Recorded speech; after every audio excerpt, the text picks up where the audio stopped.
don't think actually getting kids to move as part of their learning by itself is actually a new idea. But what we think we're doing here is looking at all sorts of methods of teaching. By working in this way, by allowing the students to embody the physicalities of what they're learning, they will have more memory of those subject areas and they'll remember them and therefore have a deeper engagement in learning. So a dance artist is teaching side by side with someone that teaches the subjects that we want to be associated with. We see that kind of equality between the teachers as very central to that idea. What was important in this project is to really give them the opportunity to see live performance, to see what contemporary artists are doing now, what they're presenting to audiences, and to, in a sense, give them an opportunity to explore the critical thinking and the analysis of choreography that they're exploring in the classroom.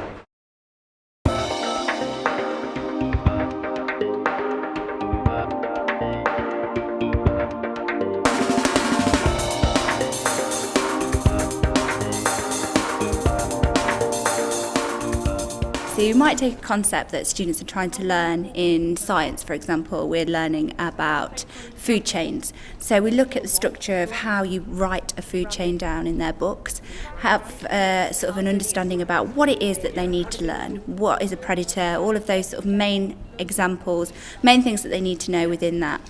And then what we would do, or the artist would do, is think about how the students could then put that into movement. So some students learn by writing things down, some learn by watching, some learn by listening. And for those students who find that quite difficult and like to get up and get to move, what they can do then is physically put those ideas into movement, which will help them to learn better and have a greater understanding of the knowledge that is needed within those subjects.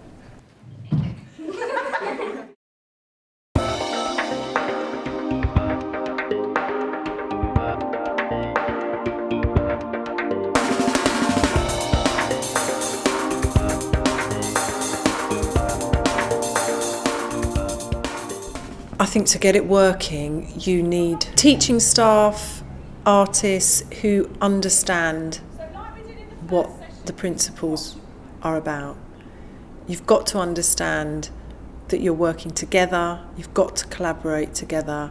It's not really about taking one artistic vision in a certain way, it's about trying to draw out the learning in a different way.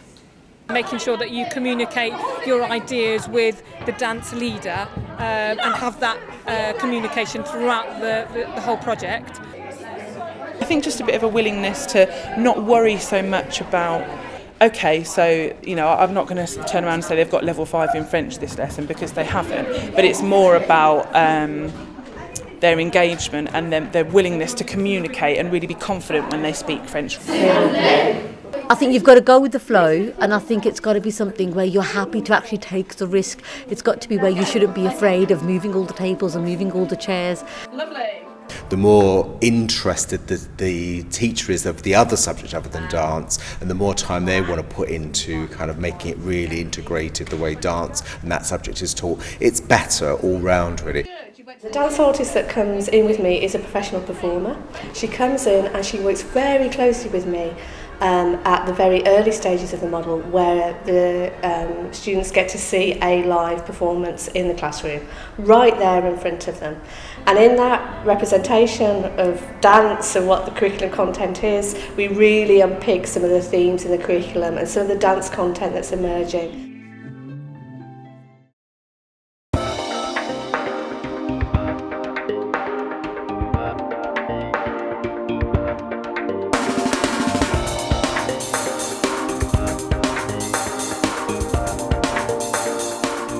It's being easily transposed back into the classroom setting.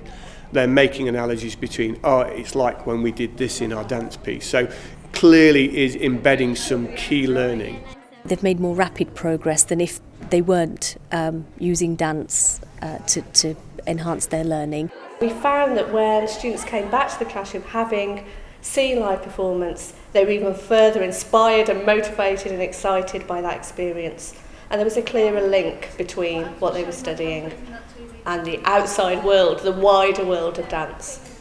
You start hearing them talking about it, so when they're asked, to comment on things or respond, they pick up on this language and they start using it as their own. Because I'd been involved in the workshops and I'd been through what they'd been through, you know, and I'd done the same things as they had done. They trusted me to sort of direct them and sort of go out of their comfort zone.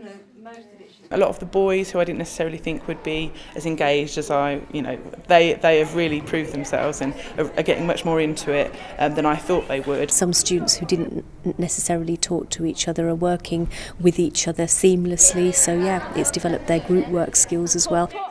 As a teacher, I think I've learnt a lot from it, and it's made me a lot more confident as well.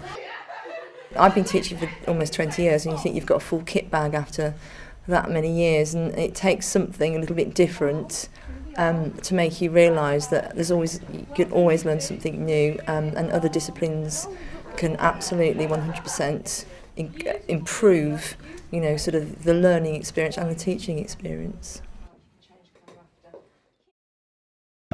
We've witnessed brilliant outcomes in terms of student progression and improvement and connection with movement and dance in the classroom, as well as really interrogating teaching and learning and kind of finding a really rich way to enliven the classroom, and I think that's got to carry on.